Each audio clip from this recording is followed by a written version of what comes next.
radical equations. The first step is isolate the radical. Same with solving logarithmic equations. Isolate the log. All the equations we've been solving, we isolate that part of the function we're trying to solve. Then once you've done that, we're going to solve the trig function according to the unit circle. Now, understand on this first step, when it says isolate the trig function, there is one exception. So just little exceptions to some of these rules. If it's quadratic in form, you're not going to isolate the trig function. Instead, you're going to get it equal to 0. So, quadratic in form. That is when you will, instead, you'll get it set equal to 0 instead of isolating the trig function. Then we'll factor it. Second, once again, solve the trig function according to the unit circle. We're not going to be using a calculator for the most part.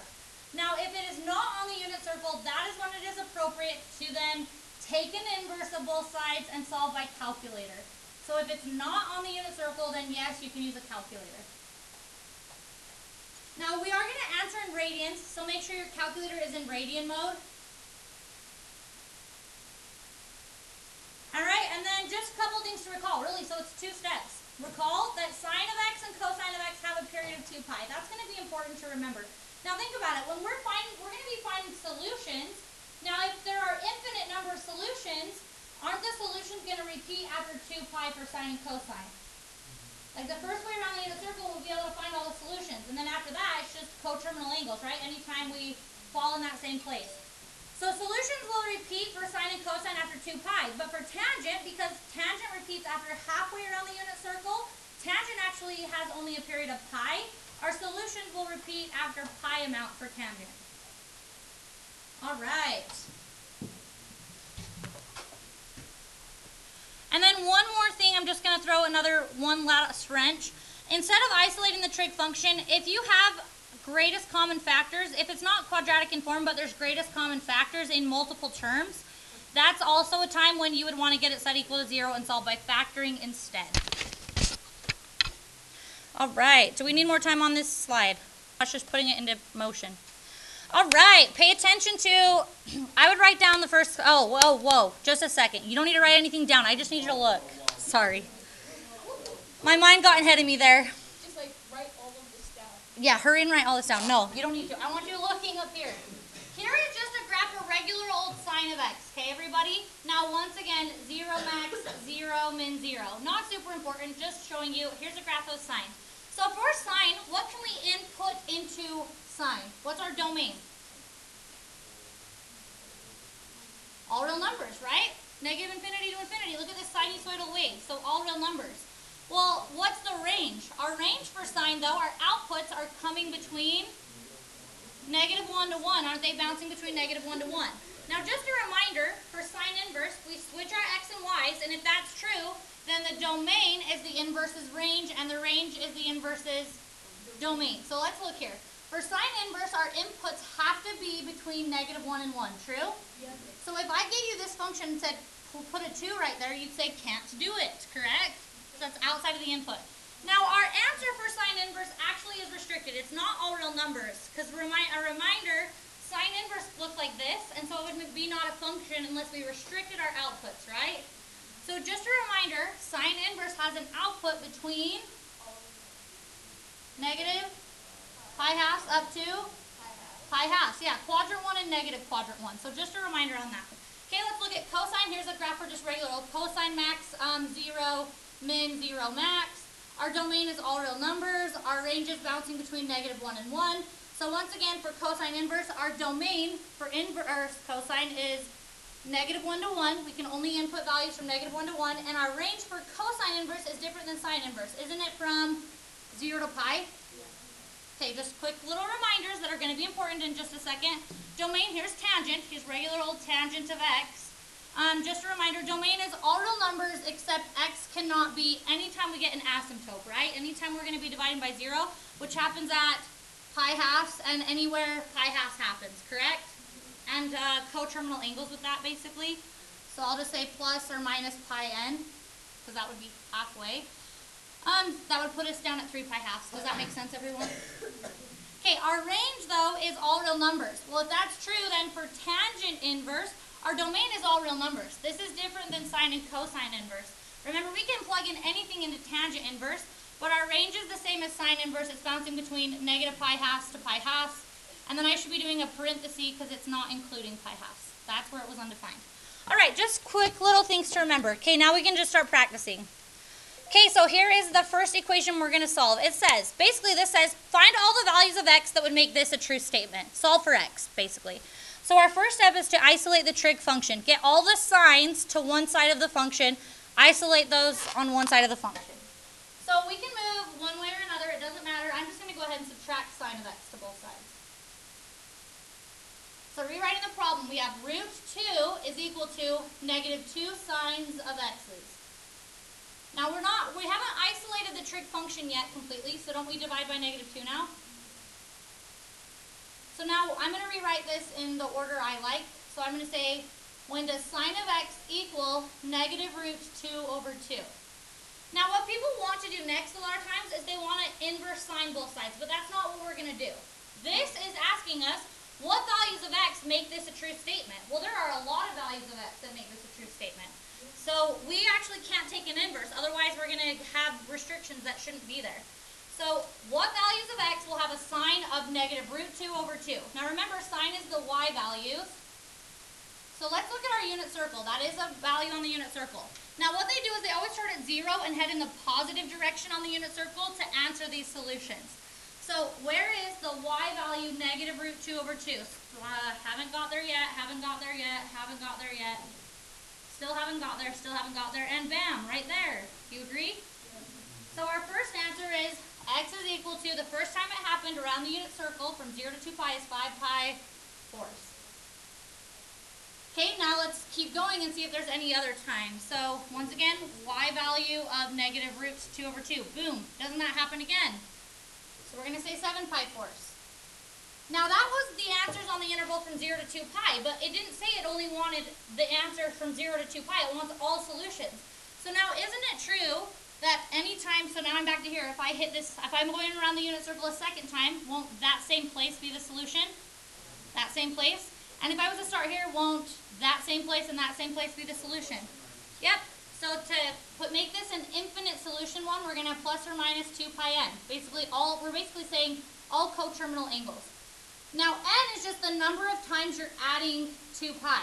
So like basically, think about it, we'd say n equals 0, n equals 1, n equals 2, and dot, dot, dot forever. So if we plug in 0, that would be the first solutions, because that would get rid of these, right? That would be our first two solutions. If I plug in 1, that would be the second time around the unit circle, wouldn't it? Okay, I think we get the picture then. Sweet! Pretty easy, huh? Okay, cool. Another one. Okay, isolate the trig function. Here we go. Tangent. So let's get tangent all by itself. So we would, everyone, add 1 first. So we have 3 tangent squared of x equals 1. Divide by 3. So we have, when does tangent squared of x equal 1/3? So then we would square root both sides. So now we have, when does tangent of x equal plus and minus, now think about it, square root of 1 is 1, over root 3, which isn't an appropriate way to write an answer. So we're looking for, when does tangent of x equal plus and minus root 3 over 3. Now why did I do a plus or minus? Because when solving and taking a square root, it is important to remember we have plus or minus answers, right? Alright, now we do have to remember our tangents around the unit circle. So just a reminder, right here, tangent is root 3 over 3. Right here, tangent is 1, and right here, tangent is root 3. Remembering to keeping those memorized for calculus. Okay, good. Alright, so let's see where this happens. Now what you would do is split it up. So let's go like this. When does tangent of x equal root 3 over 3? Then when does tangent of x equal negative root 3 over 3? Let's list this out here. So x is equal to, the first place it's root 3 over 3 is right there, isn't it? Pi 6? Okay, let's keep going. Any other place? Right here, isn't it negative root 3 over 3? So we would list it right here, wouldn't we? So we would say x is equal to 5 pi 6. And then right here, what's that? Yeah, 7 pi 6, but isn't that root 3 over 3 as well? Because a negative divided by a negative. Now, should I be listing that one is the question? No. So it's repeating. Yeah, so it's tangent. So isn't that the repeat of the pi 6, guys? So yeah, we're going to be double dipping. If we list 7 pi 6, it's not necessary, because go to pi 6. Plus or minus pi n number of times. Look, that will take you from here to here is pi in length. Do you guys see how that will take care of it? So if you start here and add pi, it'll put you at 7 pi 6. Add pi, it'll be back here. Add pi, you guys see how you only have to list the first one for tangent? Add pi. Cool. And then 5 pi 6, then the next place that we get negative root 3 over 3 is right here. Well, once again, if you're here and you listed that solution, no, you only have to add pi and that'll take care of this one. So plus or minus pi n number of times. Okay, awesome. So yeah, I've had people ask me last hour, which was a great question. They said, what if I did list them out, all 4 of them? Well, then you're double dipping, your answer's not written correctly. No, you can't do that. Not that your answer's wrong, it's just you're not writing, it's like writing... Yes, I would mark off points. That's just like if I gave you a math problem and I said the square root of 9 and you guys put the square root of 9 instead of 3. Does that kind of make sense? It's like you have the right answer, it's just not really the right answer. The best way to write the right answer. All right, here we go. Okay, this is the first example where we would not isolate the trig function. Instead, notice there is 2 terms here and there's something in common. We're going to solve this one by factoring. So when we're solving by factoring, we always get it set equal to 0. Hold on. Okay, so let's get this set equal to 0. So I'm going to subtract 2 cotangent of x to both sides. Don't be mistaken, you can't combine this stuff together. That's a time sign, subtraction sign, so keep them separated. So we have cotangent of x, cosine squared of x, minus 2 cotangent of x equals 0. Now, the reason we're doing this one this way is because there's 2 terms and there's a greatest common factor.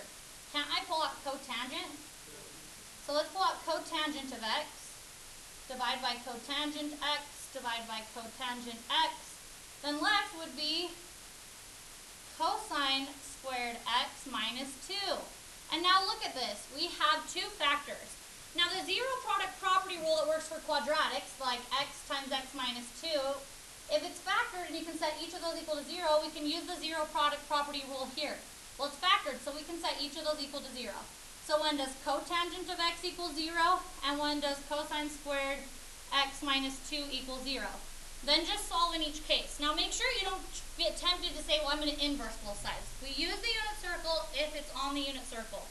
So tangent is y over x, therefore cotangent is the x value divided by the y value. So when is our x divided by y 0? On the unit circle. At pi halves, do you all agree? Yes? Okay, good. So x is equal to pi halves, but then also 3 pi halves, but we don't need to list both, do we? Because if we start here and we add pi, we're going to take care of that bad boy. So we're going to say plus or minus pi n. Very good. Because the x divided by the y, 0 divided by 1 is 0, and that's the only place that happens on the unit circle. Good question. Good question. So then, and remember, cotangent goes with tangent, which has a period of pi. That's why we only had to do the 1. Now right here, we're going to have to add 2. So now we're looking at when does cosine squared of x equal 2, square root both sides. So we're looking for when does cosine of x equal plus or minus root 2.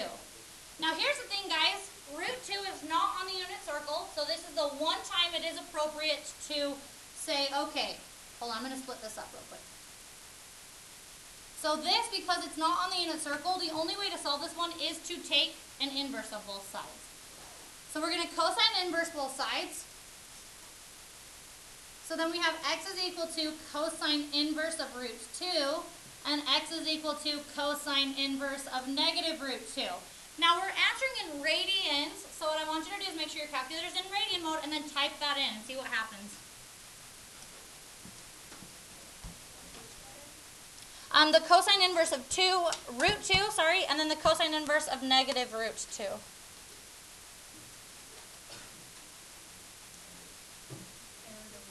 says error domain, meaning that literally tells you what you did, what's not, like, it literally says you have an error in your domain. Doesn't that mean your input is an error? Well, why is that? Because root 2 is greater than 1. Good. 1.4 is greater than 1. We can't calculate that. So that is an answer we throw out. And right here, This is negative 1.4. Cosine inverse has inputs between negative 1 to 1. So once again, negative 1.4 is not an available input. So we would throw out those solutions. So the only solution is pi halves plus or minus pi n. Okay, good. Let's do another one. A couple more examples. We're doing really good though. Okay, let's see. Come on, let's go. If anyone wants to buy me new Promethean software, I wouldn't be mad. It's only a lot of money, a couple thousand. Okay. All right, so notice there's a difference on this one. This one says solve, but it only wants the solutions from 0 to 2 pi. So this means it doesn't want infinite solutions. It wants only the solutions from 0 to 2 pi. All right, we can do that. So that means the first time around the unit circle. Okay, we're going to solve this one by getting it set equal to 0 because it's quadratic in form. We're going to solve by factoring. So let u equal sine of x. So then we have 2u squared minus u minus 1 equals 0. Let's factor that bad boy. We'll multiply to be negative 2, adds up to be negative 1. 1 times 2, negative 2. Long factoring, which you know how to do, so I'm not going to go over that.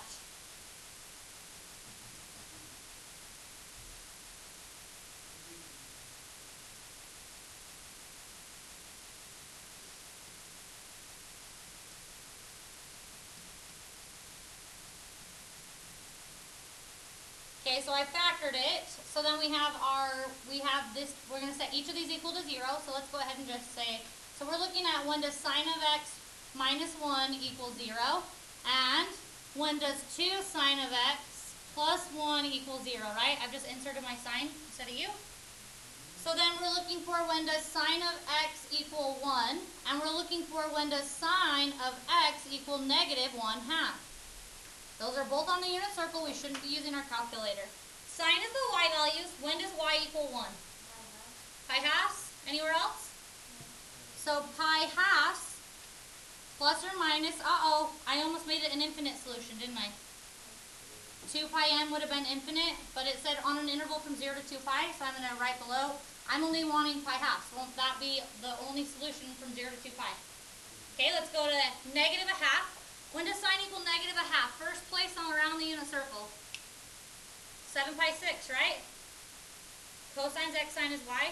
Isn't 7 pi 6 my first one? So 7 pi 6.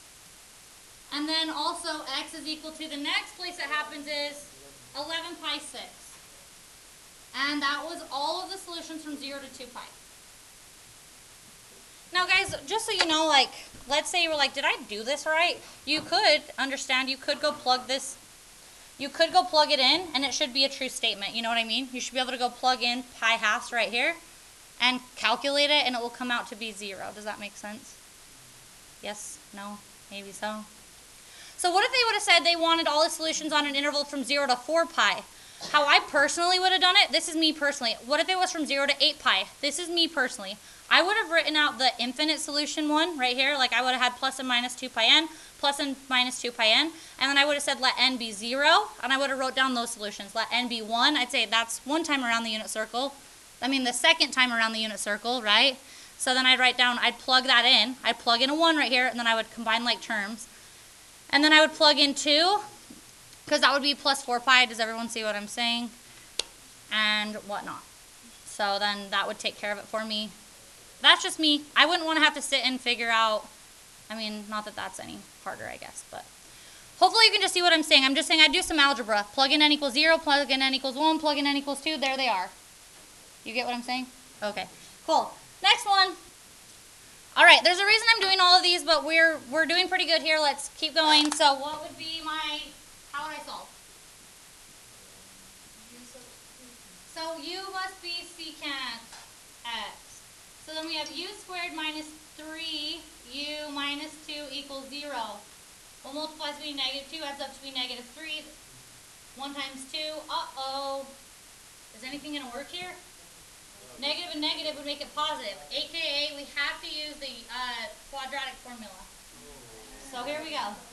It's a good review. X equals negative b plus or minus the square root of b squared minus 4ac all over 2a. So u is equal to negative b, so it would be positive 3 plus or minus the square root of b squared minus 4 times a times c all over 2 times a. So that would be u is equal to 3 plus and minus the square root of 17 all over 2. U is not u though. U is actually secant. So we could say, when does secant of x equal 3 plus root 17 over 2, splitting it up? And when does secant of x equal 3 minus root 17 over 2? Now those are not on the unit circle, are they? Therefore, this is the appropriate time to take the inverse. So I would inverse both sides to get x alone. So won't my answer be x is equal to secant inverse of that? 3 plus root 17 over 2. And then right here, x is equal to secant inverse of 3 minus root 17 over 2. Okay, so go ahead and try typing that into your calculator. Just a reminder, if you're like, well, I can't type in secant. You can. You just have to type in 1 over cosine inverse.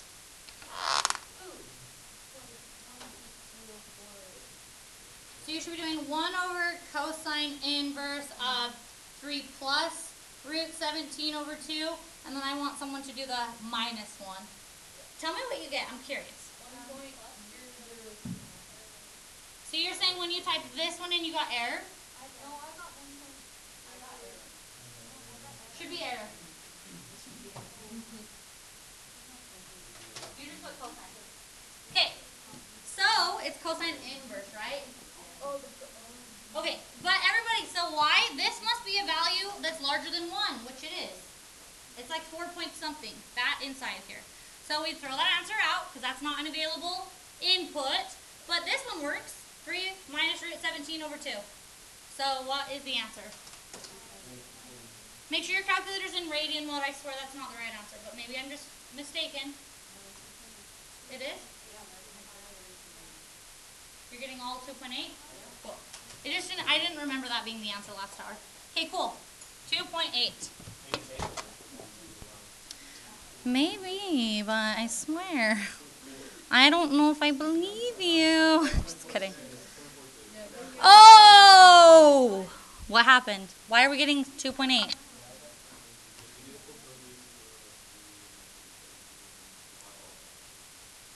Let's take a gander. Oh, ho, ho, ho. I bet you guys aren't typing it in right. I see what you're saying. Which is easy to mess that one up. I'm not going to lie. I'm looking at it again. Oh, 0.49? Wait, is mine in the right mode? No, mine's in freaking degree mode. 2.8. What the heck? We're not putting parentheses in the right places. It should be. Okay, well, let's push pause on this video. Okay, question. To make our lives easier, am I nutso to say this? Could we do this? I'm just curious.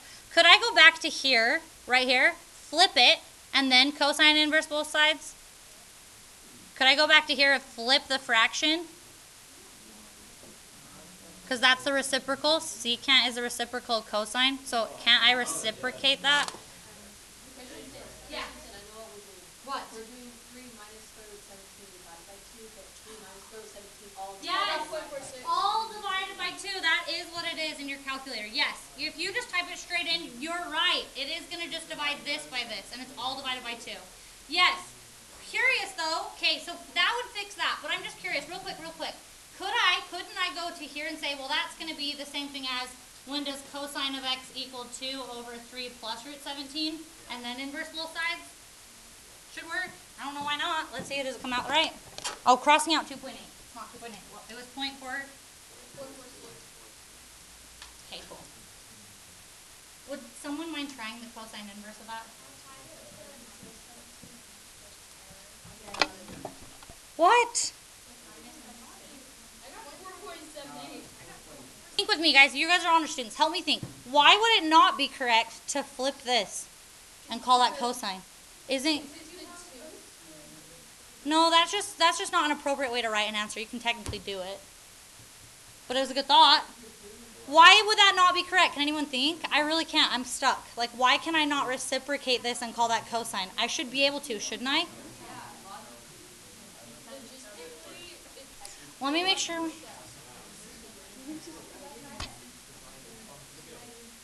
So do you guys feel like we have to leave just for the future of the lesson, just so we have to leave secant as secant? Yeah, I agree. So I'll think about more about that and come back to retouch on that in a second. All right, awesome. But we figured out how to do it as long as we know how to type it into our calculator correctly. The 3 plus root 17 is all over 2. Okay, let's try again. Another one. There's a reason I'm doing each of these. These all have unique answers. Okay, this would be a u substitution again.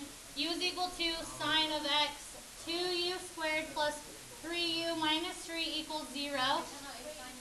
Uh-oh. Okay, so what should I do?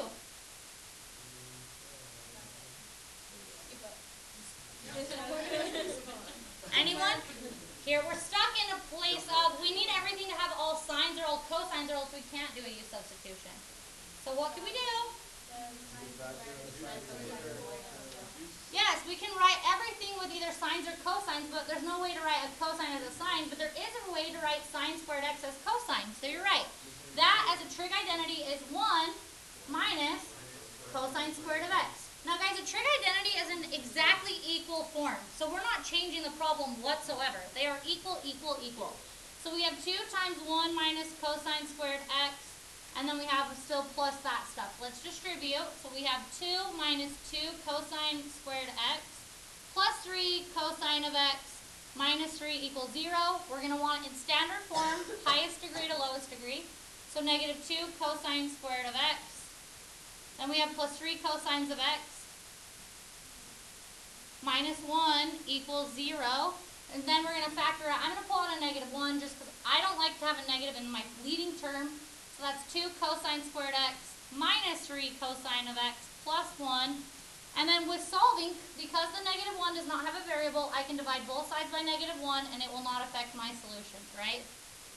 Okay, so solve by factoring. So if we factor this, guys, I don't need to go over the factoring part. Can I just tell you what it factors to be? So it would become, it's a u substitution, isn't it? 2u squared minus 3u plus 1. So this factors to be 2u minus 1 times u minus 1. So then we have 2 cosine of x minus 1 times cosine of x minus 1. So set each of those equal to 0. So this is, when does cosine of x equal 1/2? And when does cosine of x equal 1? Now it's infinite solutions. So cosine of x equals 1/2. X is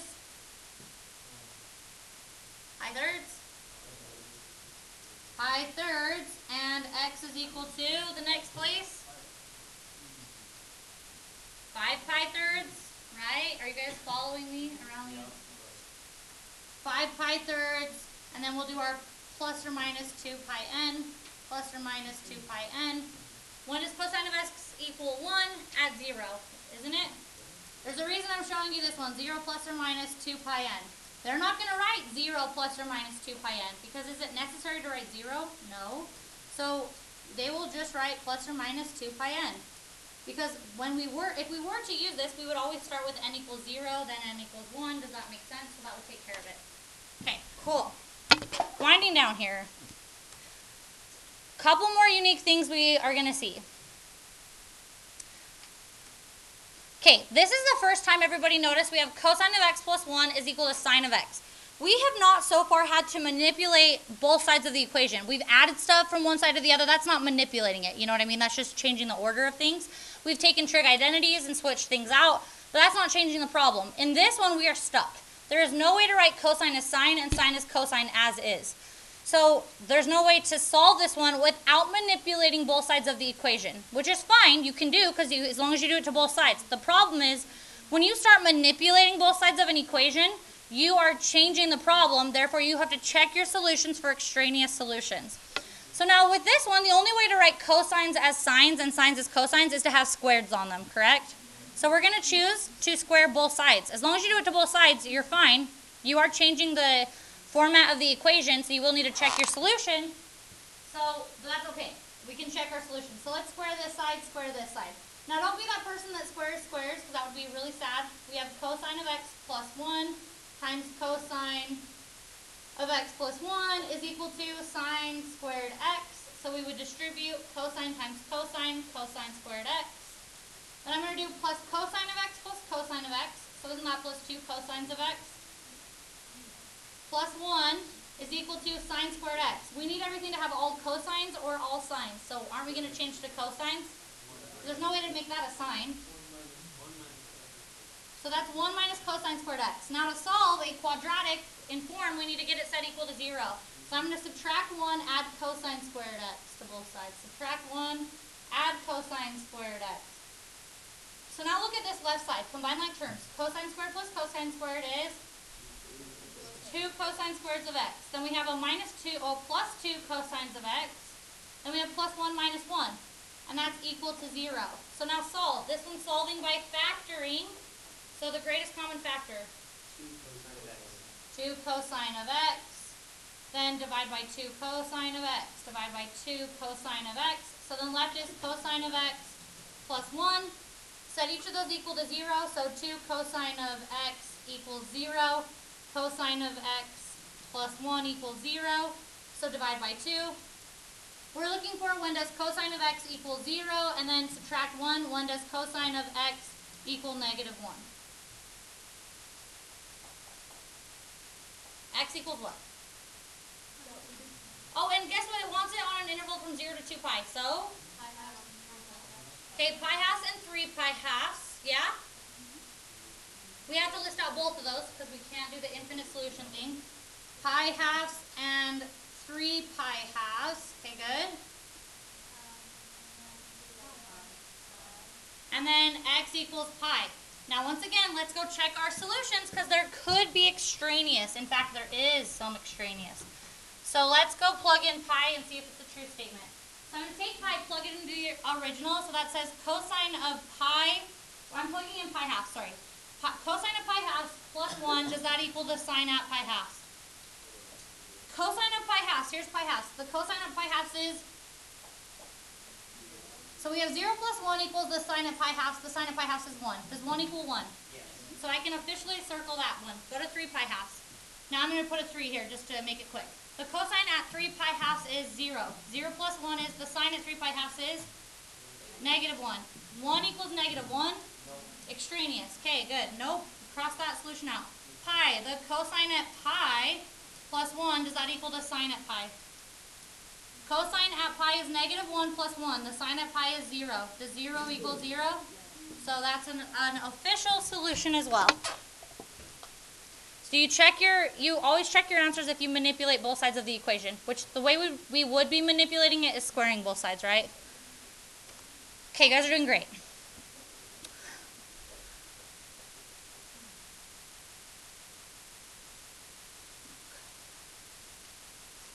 So, okay. Now, I'm just going to throw, these are the last, we have 2 more examples. So we have 2 cosine of 3t minus 1 equals 0.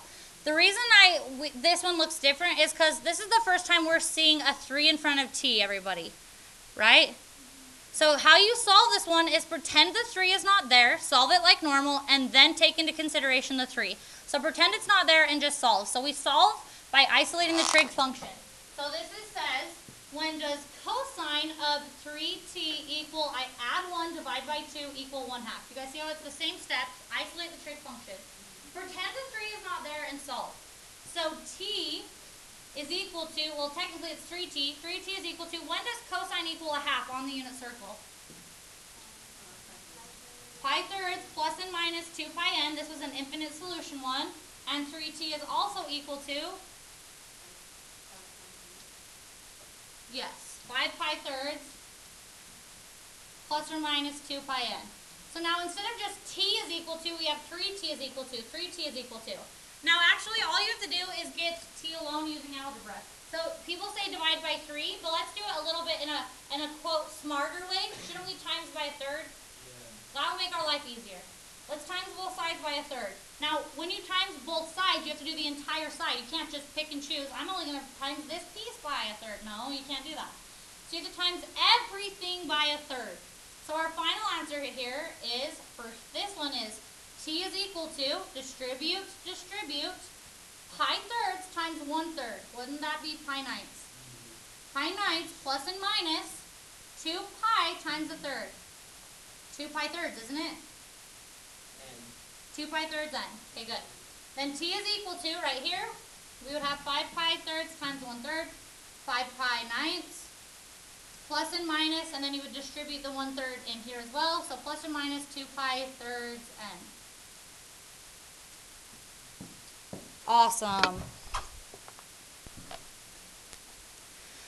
So what if, just giving you an opinion here, if this was given and it said solve on an interval from 0 to 4 pi, 0 to 4 pi, let me tell you how I personally would do it. I would write out the general solutions, right here, aren't these the general solutions? Then I would go and say, let n equal 0, and if n equals 0, that would be up to 2 pi, wouldn't it? That would be the first time around the unit circle, wouldn't it be? Oh, wait. That's not true, necessarily. So let me rephrase. This is what I would do. This is where people have got stuck in the past. That's why I'm kind of talking about this. I'd plug in 0, I'd plug in 1, I'd plug in 2. I'd plug in 3. Now when I plug in 3, isn't that the 2 pi one? Yes, because the 3's would divide out. Now if you're like, well, how do I know where to stop? I would plug in all those values, write down those solutions. Now 4 pi is a decimal, so 4 pi is 4 times pi is 12.56. What I would do is write down all the answers for a while, and then I would see when I need to stop. So let's say you plugged in 3 and you got 13.2. Wouldn't you just cross out that solution? You've gone too far. Does that make sense? Like, I would use this general solution and plug it in, clear till I've reached my interval for which I should stop. Does that make sense? Yes or no? Do I need to explain it better? Because I can try my best. What? You would just literally like type it in your calculator, find the decimal. Well, okay, so like if I plug in, like let's plug in 3 and see what it gets. Okay, so let's plug in 3, so that would be 1/9. We would write this as our answer. Okay, so we would do 1/9, and then we would do plus, and if I plug in 3, I'm already just adding 2. I can't put pi in my calculator, that's why I'm ignoring it. So we would say plus 2, and then I would give math, enter, enter. So that's this answer. N is equal to 19 pi ninths. Now is that past my interval is the question. So let's type it in. 19 times pi divided by 9, which is 6.6. Do you see how I need to keep going? Yeah. I need to now plug in 4 and then stop there. This is going to be the easiest way to not miss any solutions. That's what people have ran into in the past, is they'll be missing solutions. Does that make sense?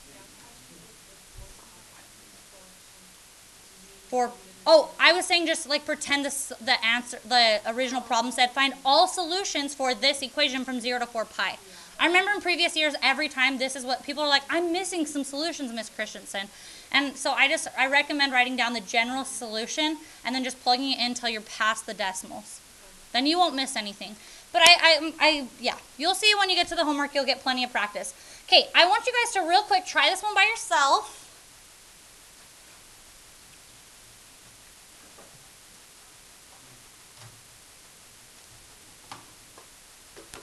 If you don't mind.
I've got the answer up here. When you're done, check it, and if not, we can talk about it. Okay, so our steps here should be subtract 3, then divide by 3. That's where I'm getting -1. Everybody good with that? Solve it like normal. When does tangent equal -1? Isn't it the first place from 0 all the way around is 3 pi fourths? And then also 7 pi fourths, but if we are here and add pi, that would take care of it, which makes sense. It's a tangent one. So I said 3 pi fourths plus or minus pi n. But then it's not just x, it's x over 2. So then after that, I times both sides by 2. Now remember, when you do times it, you got to times this and this by 2, don't you? So are you guys getting this same thing? Cool. All right, this is the last example of the day officially. Okay, so with this one, what would you personally do if it was you?